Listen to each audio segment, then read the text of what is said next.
furieux! Eh bien, je suis très content de vous retrouver aujourd'hui, une fois de plus, pour une nouvelle vidéo. Une vidéo qui, aujourd'hui, parlera avion. Alors, ceux qui me suivent sur la chaîne savent que je suis un vrai fondu de la RC. Moi, j'aime tout en RC. Ski vole, ski roule, ski flotte, ski part dans l'espace. Bref, j'aime tout ce qui est radio-commandé. Et mes premières amours, c'est quand même l'avion. Seulement le problème, c'est qu'en ce moment, l'avion, bah oui, là, les avions sont plutôt au sol. Moi, j'habite en Normandie en ce moment. Il pleut, il y a du vent, donc pour voler, c'est pas super, super. Heureusement, j'ai la chance de pouvoir pratiquer dans un gymnase et pratiquer l'indoor. Le souci avec l'indoor, c'est que ça demande un certain niveau de pilotage. Ça demande à fabriquer souvent les avions soi-même. Bref, c'est le système bricolo-bricolette. Donc, ce que j'ai voulu aujourd'hui, c'est vous présenter un avion qui était plutôt dédié indoor, même s'il vole très très bien dehors. C'est un avion de début, muni d'un gyroscope. Cet avion, c'est le eSky Sparrow, ce qui va nous permettre justement de découvrir cette marque eSky, avec qui j'ai eu de très très bons contacts et qui visiblement font également de très bons produits. En tout cas, celui-là, bon, je vous spoile pas le reste de la vidéo, mais vous verrez à la fin, ça marche du feu de Dieu, je me suis éclaté avec. Allez, on va découvrir un petit peu comment ça arrive, ce qu'il y a dans la boîte, comment il est fait cet avion qui, vous le verrez, un petit peu particulier, et surtout on va aller le faire voler. Allez, c'est parti, bonne vidéo! Eh bien, vous voyez, c'est une énorme boîte qui arrive, ce qui peut paraître un petit peu étonnant pour un avion qui doit faire juste 60 cm d'envergure, mais vous allez voir, il arrive tout monté, il n'y aura que le train d'atterrissage normalement à monter. Allez, moi j'y tiens plus parce que j'ai envoyé ma femme chercher ce gros colis, et voilà, hein, tranquillement, moi je suis resté à la maison, elle m'a apporté ça. Donc, vous voyez, le carton de transport, c'est le carton d'emballage. À l'intérieur, du polystyrène dans lequel il n'y a rien. La boîte est vide. Mon Dieu, que se passe-t-il?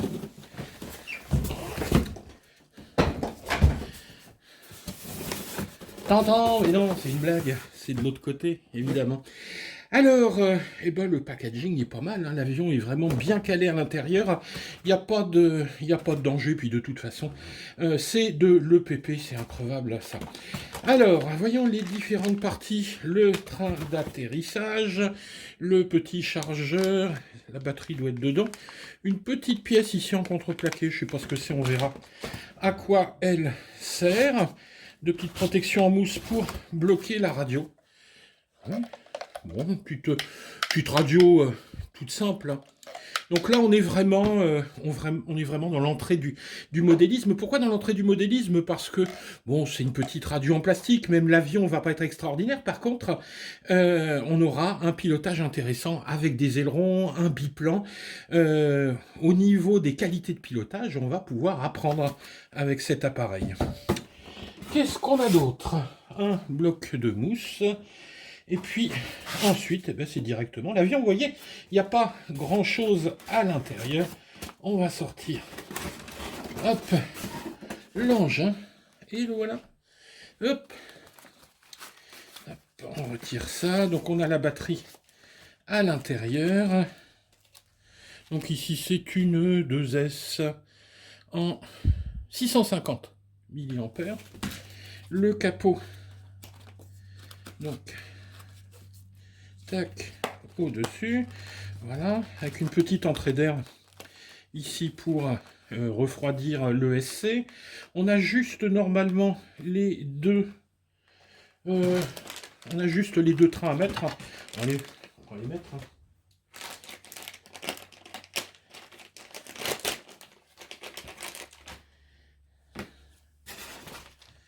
Hop, on vient d'un côté. Je vais faire des bêtises. Voilà. Hop. De ce côté-là. Hop, et voilà. De l'autre côté, clic. on le clipse. Et voilà, l'avion est monté. Vous voyez, le montage a été très très rapide. Donc voilà pour l'ouverture de la boîte. Je regarde un petit peu les caractéristiques techniques et puis je reviens très vite. Parce que surtout ce qui va nous intéresser, c'est évidemment d'aller le faire voler. Allez, on continue. Voilà, on se retrouve avec notre belle e-Sky Sparrow. Avant de vous montrer un petit peu comment ça fonctionnait, j'ai voulu évidemment à tout prix l'essayer. J'ai été le faire voler hier soir et franchement, ça a été super. Vous verrez les images après. On s'est vraiment bien amusé avec ce petit avion. Alors, quel est l'intérêt de cet avion? Tout d'abord, il est double. C'est sa possibilité de pouvoir voler dans un volume réduit. Vous verrez que sur un petit gymnase, il n'y a aucun souci. Sur la moitié du gymnase, j'arrive à voler, à faire des tours. Vous allez voir, ils nous disent, bon, un rayon de braquage jusqu'à 1,50 m. Oui, oui, si on est un petit peu foufou. Mais sur un rayon de braquage de 4-5 mètres, c'est suffisant. Donc ça peut vraiment voler dans des tout petits espaces. J'ai pas encore pu le tester en extérieur, parce que là, pour l'instant, il fait vraiment un temps de chien. Je crois qu'on a 70 km/h de vent depuis hier et il pleut sans discontinuer. Mais dès que ce sera possible, j'irai le faire voler dehors. Mais honnêtement, s'il vole bien comme ça déjà en intérieur, en extérieur, il ne devrait pas y avoir de soucis. Alors, le premier point à savoir, et ça je vous en parlais au déballage, c'est que c'est un appareil RTF, Ready to Fly. Alors, en général, Ready to Fly, il faut se méfier parce qu'il manque toujours quelque chose. Et bien là, il manque rien. Vous arrivez, vous mettez les deux petits trains comme je vous ai montré, et vous mettez, hop, la queue à l'intérieur, vous branchez et vous allez voler. C'est tout. Hein, c'est vraiment, il n'y a rien à faire. Alors moi, ce que j'ai trouvé génial là-dedans, c'est déjà, il arrive monté. Ça, c'est une première chose. Il n'y a rien à faire. Mais surtout, il arrive réglé.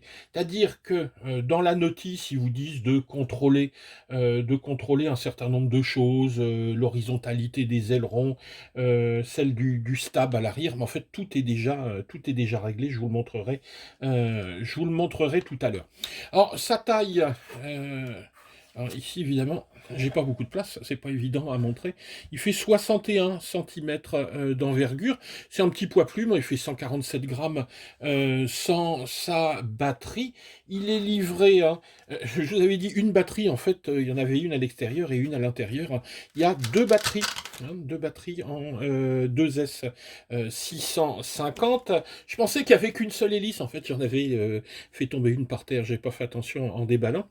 Deux hélices de rechange, et c'est important les deux hélices parce que les hélices sur les deux moteurs tournent en sens inverse, donc vous avez une hélice droite, une hélice gauche, mais hier il a pris quelques gamelles, hein. Je me suis pris même quelques murs, et ça n'a pas bronché. Avec ces petites batteries, on va voir un vol qui va durer... alors, ça dépend comment vous volez. Hier, au bout d'un quart d'heure, 20 minutes, j'ai posé, ça volait encore. Hein. Vraiment en vol très très lent, un quart d'heure sans problème. Ils annoncent en vol un petit peu plus tonique une dizaine de minutes. Mais en fait, dans la soirée, je crois que j'ai utilisé 4 accus pour toute la soirée. Donc ces deux-là, puis deux petits que j'avais amenés, des 550 Gaoneng en 2S, qui font très très bien l'affaire. C'est des batteries qui font 32 grammes. Donc moi j'ai utilisé des batteries jusqu'à 35 grammes.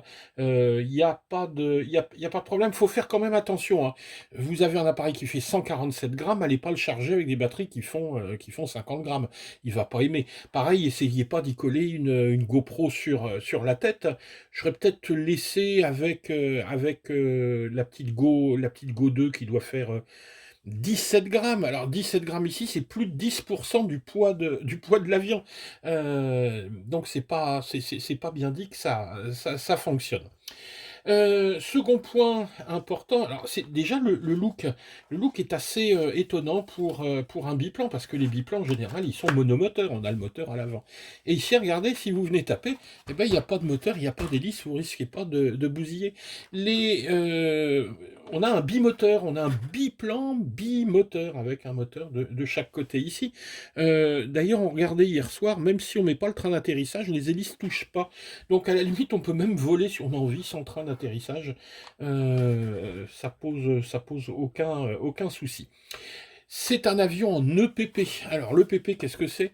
C'est une matière extrêmement souple. Bon, je veux pas la marquer, donc je vais pas vous le montrer, mais on pourrait presque plier les ailes en deux sans les casser. C'est élastique, regardez, hein. C'est vraiment élastique, ça ne casse pas. Faut vraiment y aller pour dégommer de. Ça se déchire le PP en fait, ça peut se déchirer. Si vous avez un choc extrêmement violent, vous allez déchirer une aile, mais vous n'allez pas la. Elle peut se replier sur elle-même. C'est vraiment super costaud. Donc ça le destine évidemment aux débutants. Mais on a deux modes de vol. Un mode débutant qui va être bien stabilisé. Il y a un gyro, il y a un petit gyro à l'intérieur. Donc sur la radio, on va avoir deux modes de vol ici, le petit mode débutant low ici et le mode high qui sera le mode où là on n'aura plus d'angle limite. Quand vous êtes en mode low, vous avez un angle limite, c'est-à-dire qu'il va pouvoir tourner jusqu'à un certain point, mais il ne pourra pas se retourner. Automatiquement, votre gyro le remettra à plat. Alors ce qui est assez fantastique, et ça c'est super confortable en salle, c'est que dès que vous avez terminé votre virage, vous lâchez tout, tac, et il se remet à plat. Donc ça, c'est vraiment super, hein. Pour débuter et prendre confiance. Ça va suffisamment lentement pour bien comprendre la mécanique de vol et pas s'angoisser. Une autre particularité, c'est, regardez ici, son stab en T. On a ici une profondeur qui est au-dessus. Alors esthétiquement c'est super, c'est vraiment super. Techniquement je pense que c'était pas très malin de faire ce choix-là. Pourquoi? Ben, regardez, c'est tout simple, vous allez sans doute comprendre. Regardez les hélices, elles sont là, et regardez là-bas où se trouve la profondeur. Quand les hélices soufflent, elles ne soufflent pas sur la profondeur, et donc comme le plan ici de profondeur n'est pas soufflé, il est très peu efficace. Et on est souvent obligé de se retrouver à fond en tirant dans les virages. Il y a la radio qui me fait coucou, je vais l'arrêter. Hop, voilà. Sinon, esthétiquement, c'est assez superbe. Moi, j'étais un petit peu étonné hier en déballant l'engin. Je me suis dit, tiens, il y a pas de dérive, hein, il n'y a pas de dérive, c'est bizarre. Et finalement, en arrivant à la salle, je me suis dit, bon, bah oui, voilà, c'est tout bête. En fait, vous avez ici deux moteurs, et quand vous utilisez en fait la dérive, hein, en avion, on a donc ici ces deux sticks. Celui-ci va servir à bouger les ailerons. Donc, quand vous allez ici sur la gauche, l'aileron, donc si je tourne à gauche, l'aileron gauche va se soulever, ça va appuyer sur l'aile. L'aileron droit va s'abaisser, ça va tirer ici, ça va remonter cette aile de ce côté-là, et vous allez tourner. Donc ici, ce sont les ailerons, et là, habituellement, c'est la dérive, ce qui va permettre à l'avion de glisser comme ça. Hein, c'est l'équivalent du yo sur les drones. Et bien là, il n'y a pas de plan de dérive à l'arrière, mais seulement quand on va faire ça, vous allez avoir un moteur qui va accélérer par rapport à l'autre et faire glisser l'avion exactement comme une dérive. Et au niveau du pilotage, on se rend compte de rien. Ça fonctionne parfaitement bien. Je suis pas amateur de ce genre de système habituellement, mais là, force est de constater que ça marche bien. Allez, on va allumer un petit peu l'engin pour voir comment ça fonctionne. Il y a deux, trois trucs à dire. Alors, pour allumer un appui long, tac, ça se met à sonner. Et là, vous allez voir, habituellement, il faut évidemment mettre, comme avec les drones, le gaz en bas. Ici, il y a une autre sécurité, elle est là. Vous avez deux petits boutons, un bouton rouge, un bouton vert ici, donc un petit inter. Vous allez vous mettre en position rouge, qui est la position stop. C'est-à-dire que là, les moteurs ne tourneront pas, vous êtes désarmé. C'est un switch d'armement, donc désarmé ici, armé ici. Donc on va démarrer comme ça, on se fout de la position en fait des gaz au départ. Bon, après il faudra faire quand même attention, bien les mettre en bas, sinon l'avion partira à toute pompe. Donc on allume ça, toujours allumer la radio en premier. Sur les avions, sur les drones, c'est vrai que quand on a une EFC, souvent on allume le drone en premier. Sur les avions, c'est donc toujours la radio en premier. Ensuite, hop, vous allez voir, c'est vite fait. On va mettre notre petite batterie à l'intérieur. On n'a plus qu'à la brancher. Alors oui, elles ont un petit scratch dessus, mais bon, ça bouge pas énormément. Hop, on va brancher. tac, voilà. L'avion va s'initialiser, donc on a des petites LED ici, voilà, tac, et là, voilà, ça y est. Donc on l'a entendu, il s'est initialisé. Et là, regardez, quand je bouge l'avion, on voit qu'il compense un petit peu. Alors, je vais essayer de vous montrer, c'est pas évident. Bon, on l'entend. Bref, quand il va dans un sens, automatiquement, il va compenser avec ses ailerons. Il va faire la même chose avec, sa profondeur. C'est-à-dire qu'on a un système ici, voilà. Alors, c'est pas, franchement, c'est pas facile du tout à montrer. Il est important quand même que quand l'avion est à l'horizontale, toutes ses surfaces soient bien horizontales. On vous donne d'ailleurs un petit outil pour le vérifier. Et je vais vous montrer comme quoi, au départ, je vais le mettre à peu près à l'horizontale, vous allez voir. Hop, c'est parfaitement réglé. Vous voyez ? Voilà. Donc l'avion arrive déjà parfaitement réglé. Sinon, si on a des problèmes à ce niveau-là, c'est tout simple. Soit on agit sur le petit cerveau ici. Donc il vous donne le petit outil qui est avec, si vous voulez modifier un petit peu l'horizontalité. Donc vous dévissez ici, vous allez jouer sur la tringle, mais c'est pas nécessaire, ça a déjà été fait. C'est si, imaginons qu'il y ait de la casse, vous avez changé le truc, il faut tout remettre en place, là vous le ferez. Mais là c'est pour l'instant c'est réglé. Pareil pour les ailerons, on peut agir, tiens, je vous ai mis une petite photo, voilà, sous les ailes, on a des petits renvois sur lesquels on peut jouer pour régler l'horizontalité des ailerons. Alors, voilà, donc là, l'avion, on ferme son capot, il est prêt à aller voler. Bon, là, je vais bien le tenir. Habituellement, on fait pas ça, mais bon, là, c'est pas dangereux. Ces deux petits moteurs, d'ailleurs, ils sont même pas brushless, ce sont des coreless. C'est des petits brushed, ça doit être du 150, pas plus. C'est vraiment des tout petits moteurs, mais bon, ils ont bien la moelle quand on les pousse, mais il n'y a aucun danger de se blesser avec ça. On pourrait presque plein pot mettre ses mains dedans, vous n'allez pas perdre vos doigts, c'est pas grave. Alors, voilà, donc ici, quand je vais me mettre, quand je vais armer, vous allez voir, voilà. Vous entendez, hop, ça s'est mis au ralenti. Voilà, donc j'arme, les hélices se mettent en route, et je vais vous montrer un petit peu le système de la dérive. Donc quand on a des gaz, je mets un peu de gaz, et je vais pousser de chaque côté, vous allez voir, voilà, on a, excusez-moi, ça fait du bruit, vous avez entendu, il y a un moteur qui accélère, et quand je passe de l'autre côté, c'est l'autre moteur qui accélère, ce qui va permettre à l'avion de glisser. Au niveau des ailerons, alors là c'est vraiment classique. Alors je vous montre, pour être dans le même sens, si je vais d'un côté, voilà, je vais sur la gauche, ici, mon aileron gauche se soulève, si je vais à droite, il s'abaisse, et on a l'opposé de l'autre côté. Pour la profondeur, hop, alors, voyons la profondeur, tac, voilà. Alors, par contre, évidemment, la profondeur, elle est compensée. Hop, voilà. On la voit bien jouer, là je l'ai mis en grand débattement. Vous voyez, il y a quand même du débattement. Pareil, vous allez voir sur les ailerons en grand débattement. Bon. Pour les connaisseurs, ils se douteront qu'évidemment, il va y avoir de la ressource. Ça va pouvoir être un petit peu chahuté, mais pour un vol, là j'ai essayé de le tester hier un petit peu en high, c'était pas évident.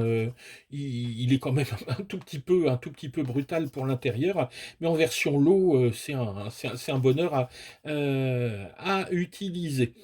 Donc voilà un petit peu ce qu'il y avait à dire sur ce petit biplan, donc avec lequel on va avoir plusieurs styles de vol possibles. Le petit vol pépère où on fait des petits tours, c'est un petit peu ce que je vais vous montrer dans la vidéo, et puis ensuite on ira le faire voler, mais je ferai une autre vidéo là-dessus quand peut-être au printemps, quand il fera un petit peu plus beau, quand on pourra voler tranquillement dehors. Et là, on lui fera faire des galipettes, mais il n'y a pas de souci, il est capable de les faire. Voilà pour ce petit E-Sky Sparrow. Alors, bon, on va aller le voir voler. Puis surtout, si la vidéo vous a plu, vous n'hésitez pas, hein, vous pensez à... Et surtout, si la vidéo vous a plu, comme d'habitude, hein, vous mettez un petit pouce vers le haut, vous pensez à vous abonner, activer la cloche pour avoir les notifications.